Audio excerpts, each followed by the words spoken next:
je vous retrouve aujourd'hui avec coucou avec le petit Paula numéro 24.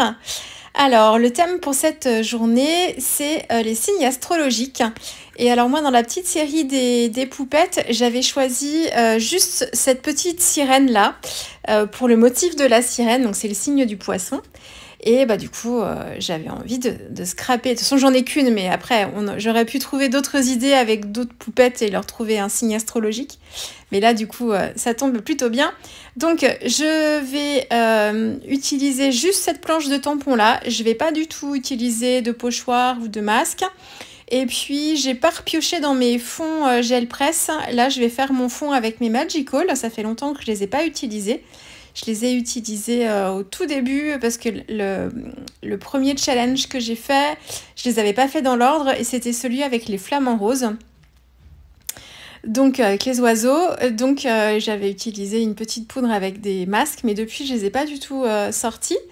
Donc je suis en train de choisir, donc je veux un fond, je veux vraiment, je veux être dans le fond des océans, donc c'est un peu dans le même esprit que mes pages d'art journal que j'ai pu faire déjà avec sur le monde marin, donc que ce soit avec Ariel, la petite sirène, Ariel, la version Hotball et la version de Carabelle Studio aussi, donc j'ai plusieurs fonds comme ça, avec un peu de paillettes, un peu de choses comme ça, donc on va rester dans le même esprit, et là je vais utiliser des sets de Magical, que c'est les derniers que j'ai achetés, alors ça remonte déjà peut-être à 2 mois, mais ce sont les derniers que j'ai pris et il y en a un qui s'appelle Mermaid Sea.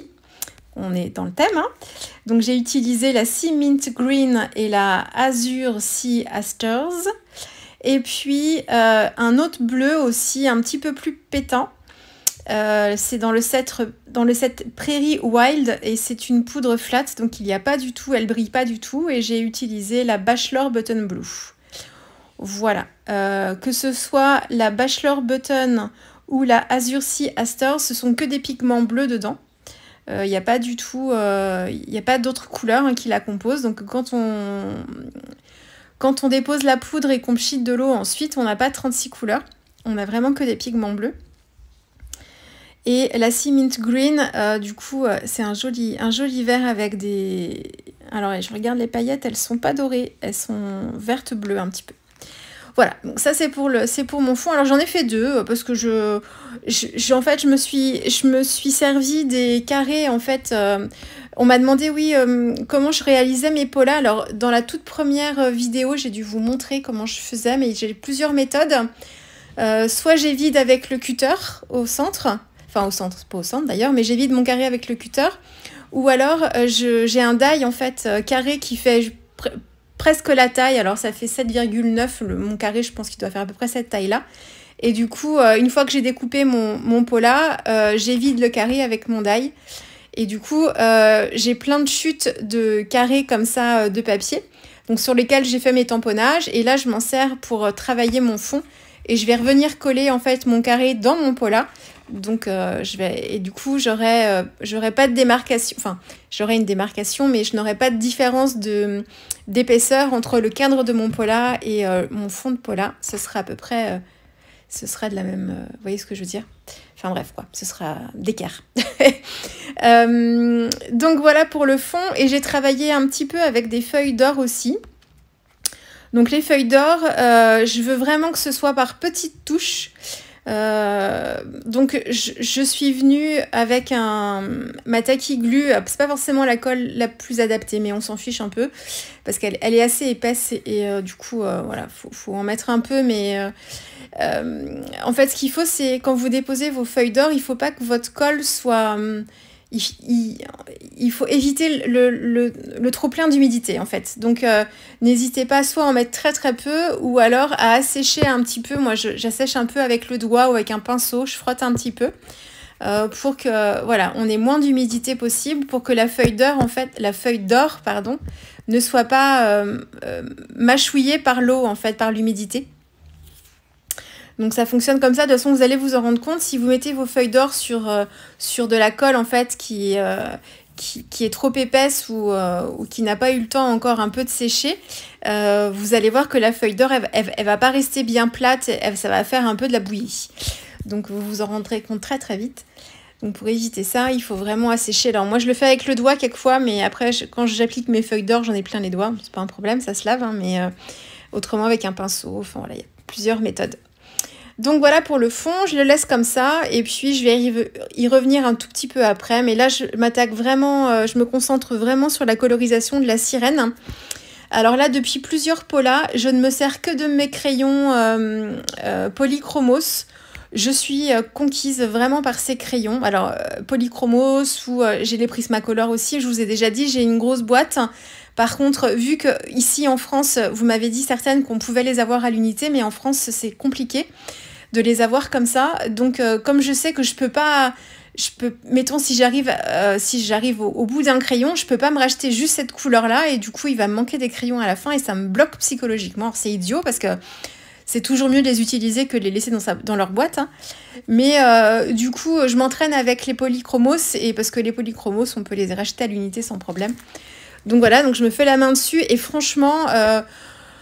c'est encore plus détendant que l'aquarelle parce qu'il n'y a pas, c'est ce que je vous ai déjà dit, il n'y a pas le stress de la gestion de l'eau et d'être pressé par le temps, puisque quand on travaille avec les aquarelles, si on veut travailler dans l'humide, je vous l'ai déjà dit, hein, mais je me répète, pardon, mais quand on veut travailler dans l'humide, en fait, il faut se dépêcher, il faut avoir le geste assez rapide parce que le papier sèche entre-temps. Donc, il faut vraiment avoir des gestes précis et c'est vrai qu'au début, ça peut être un petit peu compliqué de gérer ça. Alors, c'est tout l'intérêt des aquarelles aussi, hein, bien sûr, c'est ça. Mais quelquefois, on a envie de prendre son temps, d'essayer de réfléchir un petit peu à la façon dont on va mettre en couleur le motif. Hein.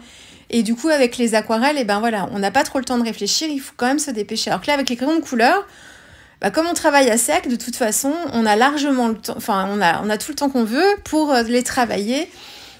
Choisir les bonnes couleurs, se rattraper si on trouve qu'une couleur n'est pas adaptée, travailler les ombres, faire des tests. Et du coup, pour moi, je trouve ça moins... Enfin, vraiment, quand j'ai pas envie de réfléchir à ce que je fais, je trouve que les crayons de couleur, eh ben, c'est la meilleure des façons. Et ce que je vous disais, ce que j'aimais pas dans les crayons de couleur, c'était le fait qu'on voit en fait en dessous un petit peu le grain du papier. On avait vraiment l'impression que c'était crayonné et moi, j'aimais bien les motifs bien planes, bien rempli. Et en fait, ça dépend vraiment du papier. Alors, ça dépend du papier qu'on utilise beaucoup, puis ça dépend aussi de la façon dont on les utilise. Donc, au début, on tâtonne un petit peu, et puis à force d'en faire, on comprend un peu mieux comment ça fonctionne. Et les deux vraiment conseils que je peux vous donner, c'est vraiment d'utiliser, moi j'utilise le Paint-On en version lisse, que je trouve vraiment idéal pour ça. Je l'ai testé sur le Paint-On classique, ça fonctionne bien, mais je préfère largement le Paint-On lisse. Et j'ai testé aussi sur le Weissen Creative. C'est sur mon petit polar avec le petit... Alors, du coup, je les ai fait dans l'ordre, c'est ça. Donc, c'est le polar avec le petit pilote de ligne, là. Et là, c'était un papier Weissen Creative avec un petit peu de grain. Et du coup, on voyait un peu, effectivement, le coup de crayon. Voilà. Ça peut être très intéressant, mais moi, c'est pas ce qui m'intéresse. Moi, j'aime bien quand on a l'illusion que c'est travaillé au feutre à alcool, en fait, ou alors aux aquarelles. Donc, vraiment, le choix du papier. Et puis après, c'est vraiment de ne pas appuyer avec vos crayons dès les premières couches. Vraiment d'y aller petit à petit. Et c'est la multitude de passages de votre crayon, couche sur couche, sur couche, sur couche, sur couche, qui fera un motif intéressant et où vous pourrez réussir à fondre vos couleurs ensemble. Voilà, donc du coup, j'adore vraiment les crayons de couleur. Ça me détend encore plus que l'aquarelle, vraiment quand j'ai pas envie de réfléchir. Et puis en termes de matériel, il faut les crayons. Alors forcément avec les godets d'aquarelle, avec quelques godets, on peut réussir à faire plein de couleurs. Bon, les crayons de couleur, c'est quand même préférable d'en avoir au moins 2-3 dans la même gamme de couleurs pour pouvoir faire les dégradés. Après, il ne faut pas hésiter à jouer avec les couleurs neutres, les gris, les noirs. Les gris, les noirs, les gris et les marrons. Mais on a besoin que de ça, pas besoin d'avoir des pots d'eau propres, pas de chiffon, rien de tout ça. Voilà, bon bref. Donc franchement, je les ai utilisés pas mal pour mon December Daily. Et là, pour les poupettes, en fait, je me rends compte que sur les dernières que j'ai faites, là, les 5-6 de mémoire, je crois que c'est que les polychromos que j'ai utilisés. Donc voilà. En termes de technique sur cette petite sirène-là, j'ai pas grand-chose à vous dire. J'ai essayé de travailler avec des couleurs qui contrastaient bien. Donc je lui ai travaillé la chevelure blonde. J'ai fait la queue de sirène verte pour pas que ce soit trop redondant avec le fond. Donc il y a un peu de vert dans mon fond, mais pas beaucoup. Et puis ensuite, dans les petits détails, j'ai rajouté une couleur complémentaire. Donc c'est du rouge, enfin de l'orange rouge, pour que ça ressorte bien. Et je lui ai fait ces petits poissons gris, ça fait des petites sardines. Et puis je lui ai fait des petits yeux aussi de couleur. Alors là, sur le groupe Facebook All and Create Fanatics, vous avez plein de filles qui les utilisent, des filles de la DT All and Create aussi, et des filles et des garçons, mais là en l'occurrence ce sont des filles qui font partie de l'équipe pour ce challenge-là, et qui mettent en fait de la couleur sur l'iris, vous voyez, c'est ce que j'ai fait là. Et effectivement, on a encore un autre petit côté un petit peu plus réaliste aussi, on leur donne un petit peu plus vie en faisant ça. Donc là, j'ai choisi de lui faire des yeux bleus. Voilà, un petit clin d'œil à Laureline. Je vais vous mettre le lien vers sa vidéo. Elle a fait une page d'art journal, Laureline, avec cette petite poupette-là, cette petite sirène. Et dans ses cheveux, c'est grâce à elle que j'y ai pensé. Elle a mis en fait des petits fils pailletés dorés comme ça. Et en fait, d'habitude, moi, quand j'ajoute des touches de doré, je le fais avec mes aquarelles Gansai Tambi. Et là, j'étais perdue parce que mes aquarelles sur mes motifs colorisés au crayon de couleur, ça tient pas du tout, hein. Donc j'étais en train de me dire, mais comment je vais lui mettre de l'or dans les cheveux si j'ai pas ça? Et j'ai repensé à la vidéo de Laureline et je me suis dit, mais oui, j'ai mes petites colles pailletées là qui seront parfaites pour ça. Et du coup, voilà. Donc je vous mettrai le lien vers sa vidéo parce que sa page est magnifique, toujours comme d'habitude, avec des paillettes et tout, c'est superbe. On est un petit peu dans cet esprit-là aussi. Donc voilà, merci Laureline encore pour cette petite idée. Voilà, je vous retrouve, là c'est ma dernière poupette, j'en ai pas d'avance, j'essaye d'en faire quelques-unes et je reviendrai avec la dernière, la 31e, pour clôturer ce challenge sur ma chaîne. Voilà, je vous dis à très vite, au revoir.